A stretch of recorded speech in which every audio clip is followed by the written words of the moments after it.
Hello friends, I am Sneha and welcome to my YouTube channel clear vision. तो चलिए आज हम ऐसे इंडेक्स फंड को यहाँ पे डिस्कस करेंगे जिसने पिछले कुछ ही सालों में बहुत ही शानदार रिटर्न बना करके दिया है।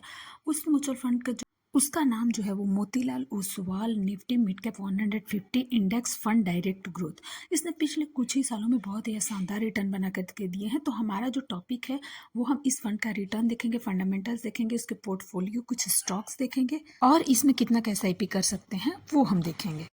तो इस फंड ने 1 साल में 13% का, 2 साल में 30% का, 3 साल में 20% का, 5 साल में 25% का और सिंस इंसेप्शन में 26% का रिटर्न बना के दिया है, जो कि बहुत ही शानदार रिटर्न इसे मान। तो चलिए अब हम इस फंड के फंडामेंटल्स को देखेंगे। तो इस फंड का जो फंड साइज है वो 2059.62 करोड़ का है। वही लॉन्च डेट जो है वो 6 सितंबर 2019 का है। वहीं रिटर्न सिंस लॉन्च जो है वो 26% का है और बेंचमार्क जो फॉलो करता है Nifty mid cap 150 total return index है।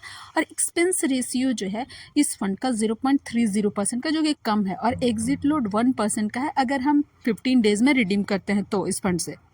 और इस फंड में हम SIP मिनिमम 500 से स्टार्ट कर सकते हैं। वीडियो में आगे बने रहेंगे। उससे पहले आप लोगों से एक छोटा सा रिक्वेस्ट है कि मेरे चैनल पर नए हैं तो मेरे चैनल को सब्सक्राइब करें, लाइक करें और ज़्यादा से ज़्यादा शेयर करें। तो चलिए अब हम इसके सेक्टर एलोकेशन को, इस फंड ने किस किस सेक्टर में कितना फंड एलोकेट किया है। तो फाइनेंशियल में 13.83% एलोकेट किया है, कैपिटल गुड्स में 12.86% का, सर्विसेज में 11.63% का, हेल्थ केयर में 11.41% का, टेक्नोलॉजी में 7.46% का और अदर्स में 42.81% का सेक्टर जो है वो एलोकेट किया है। तो इस फंड के हम टॉप 5 स्टॉक को देखेंगे। तो पहला है max health care institute limited, दूसरा इंडियन होटल कंपनी लिमिटेड, तीसरा सुजलॉन एनर्जी लिमिटेड, चौथा BSE लिमिटेड और पांचवा PB फिनटेक लिमिटेड है, जिसमें इस फंड ने इन्वेस्ट किया है। तो चलिए अगर हम इस फंड में SIP करते हैं 5000 रुपीज़ का और इंटरेस्ट रेट 26% का लेते हैं, जो कि इस फंड में हमको देखने को मिला सिंस रिटर्न से।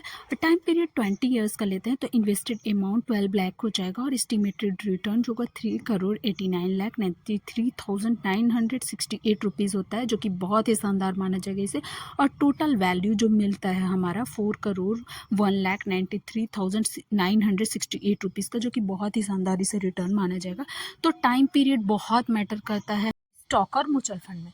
तो चलिए डिस्क्लेमर मेरी तरफ से, ये पर्टिकुलर म्यूचुअल फंड के लिए बाय सेल का रिकमेंडेशन बिल्कुल भी ना समझे। ये वीडियो सिर्फ लर्निंग पर्पज से बनाया गया है। Thank you.